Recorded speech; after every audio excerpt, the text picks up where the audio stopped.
ဒိုမာကလည်း Frozen Lotus နဲ့ပြန်တက်ခိုက်လိုက်ပြီး level ဖြတ်မှတေမာနော်လို့ပြန်ပြောလိုက်ပေမဲ့ရှင်နဘူရဲ့အစိတ်တံကိုခံလိုက်ရပါတယ်။ဒါပေမဲ့တိတ်မကြခင်မှာပဲဒိုမာတယောက်အစိတ်ချေဖြတ်ပြီးသွားခဲ့ရကရှင်နဘူရဲ့ဂျားနဲ့အစိတ်တွေအကြောင်းကိုပါသိရှိသွားခဲ့ပါတယ်။အခြားအစိတ်တွေလည်းထပ်သုံးပေးဖို့ကိုလည်းဒိုမာကတောင်းဆိုလိုက်ပါသေးတယ်။ရှင်နဘူကလည်းထပ်မံတက်ခိုက်လိုက်ပေမဲ့ဒိုမာကတော့အေးစစ်ကာကွယ်နိုင်နေတော့ပါရှင်နဘူရဲ့လှုပ်ရှားမှုတွေကလည်းတဖြည်းဖြည်းနှိကွေးလာခဲ့ပေမဲ့ဒိုမာကတော့အစိတ်တွေစတိုက်ထုတ်သုံးဖို့တာအားပေးနေခဲ့ပါတယ်။ဒိုမာဟာခလေးဘဝကလေးကကျင်နာပြီးညံလဲကောင်းခဲ့တယ်လို့လူတွေကိုလည်းအကောင်းဆုံးကူညီပေးပြီးပျော်ရွှင်အောင်လုပ်ပေးခဲ့တာပါတသက်ရောင်ပုံစံမျိုးလုံးတွေနဲ့သပင်ကအဖြူအောင်ဖြစ်နေခဲ့တာကြောင့်ဒိုမာရဲ့မိဘတွေဟာဒိုမာကိုဖျားသခင်ရဲ့အတန်ကြားနိုင်ပြီးဒုက္ခပုံစီလမ်းပြပေးမဲ့သူလို့ထင်နေခဲ့ကြပါတယ်ဒိုမာကတော့မိဘတွေရဲ့တုံ့အားမှုကိုအော်ခဲ့ရပေမဲ့လူကြီးတွေစိတ်ကျဉ်နဲ့သွားအောင်အလိုက်ထိုက်နေပေးခဲ့ရပါတယ်ပထမတုန်းကတော့လူတွေဒိုမာစီလာပြီးဆူတောင်းကြတဲ့အခါစိတ်ကြတစ်မျိုးကြီးဖြစ်နေခဲ့ပေမဲ့အချိန်ကြာလာတဲ့အခါသူတို့ရဲ့ဆူတောင်းတန်တွေကဒိုမာအတွက်ပြင်းစရာပဲဖြစ်လာခဲ့ပါတယ်လူကြီးတွေရဲ့ဒုက္ခတွေကိုနားထောင်ပေးခဲ့ရပြီးဒုက္ခပုံကိုခေါ်ဆောင်သွားပေးဖို့ဒိုမာစီဆူတောင်းချတဲ့အခါ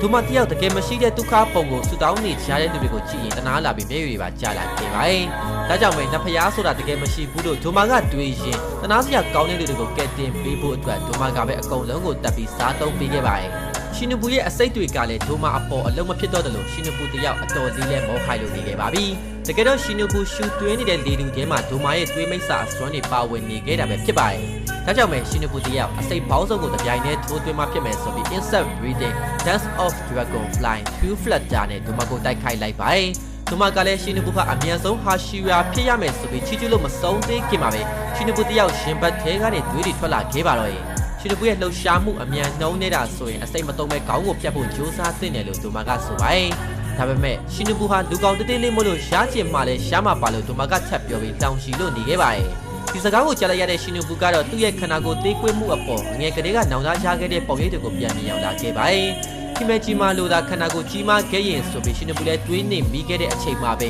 အရှိကနေအမဖြစ်သူခန္ဓာရဲ့ပုံရိပ်ကပေါ်လာကအတိစိတ်ကတ်ထားဖို့တတိပေးလိုက်ပါတယ်။ရှင်နဘူကတော့မျက်ရည်စက်တွေနဲ့ခန္ဓာကိုယ်ကတွေးထွန်းလွန်နေပြီးအဆုပ်တွေကလည်းအပိုင်းပိုင်းအဆဆဖြစ်နေပြီလို့ဆိုပါတယ်။ခန္ဓာကြီးကတော့ဒဏ်ရာတွေကိုမေချားလိုက်ဖို့နဲ့ဒီမိစ္ဆာကောင်ကိုအနိုင်ယူဖို့ဆုံးဖြတ်ထားရင်ဘာပဲဖြစ်လာပါစေအနိုင်ယူဖို့ကိုပဲအာရုံစိုက်ထားဖို့ပြောလိုက်ပါတယ်။အမနဲ့ခနာအိုးကိုဂတိပေးထားတဲ့မဟုတ်လားလို့ထပ်ပြောလိုက်တဲ့အခါရှင်နဘူလည်းခနာအိုးကိုမြောင်လာခဲ့ပါတယ်။ခနဲရဲ့ပုံရိပ်ကရှင်နဘူကိုဖတ်လိုက်ပြီးညီမလေးလုံးနိုင်ပါတယ်ဆိုပြီးထပ်ပြောလိုက်တဲ့အခါမှာတော့ရှင်နဘူလည်းပြန်ချလာခဲ့ပါတော့တယ်။ဒိုမာကတော့ရှင်နဘူဒီထက်ပိုပြီးမခံစားရတော့အောင်ချက်ချင်းတပ်ပေးမယ်နော်လို့ဆိုပါတယ်။ရှင်နဘူကလည်းဒိုမာရဲ့ level နဲ့ကိုအစိပ်ပေါင်းစုံထိုးသွင်းလိုက်ရင်နိုင်ချေရှိတော့တယ်လို့တွေးပြီးတော့ insect breeding dance of scientific zizgin dashes နဲ့ဒိုမာကိုအရက်လေးမျက်နှာကနေတိုက်ခိုက်ပါတော့။အတိတ်မှာတုန်းကရှင်နဘူတို့မိသားစုလေးဟာပျော်ရွှင်ရွှင်နဲ့တိုက်ဝန်ရှိခဲ့ကြပေမဲ့ဒီမွန်တကောင်ရဲ့လက်ချက်နဲ့မိဘနှစ်ပါးကိုဆုံးရှုံးခဲ့လိုက်ရပါတယ်။ image မှာရဲ့ကေတင်ပေးမှုကြောင့်သာညီအမနှစ်ယောက်အသက်ဆက်ရှင်နိုင်နေခဲ့ကြရတယ်လို့အခြားလူတွေရဲ့ပျော်ရွှင်မှုတွေကိုကာကွယ်ဖို့အတွက်ညီအမနှစ်ယောက်လုံးဒီထက်ပိုပြီးတမန်လာစေရမယ်ဆိုပြီးကတိထားခဲ့ကြပါတယ်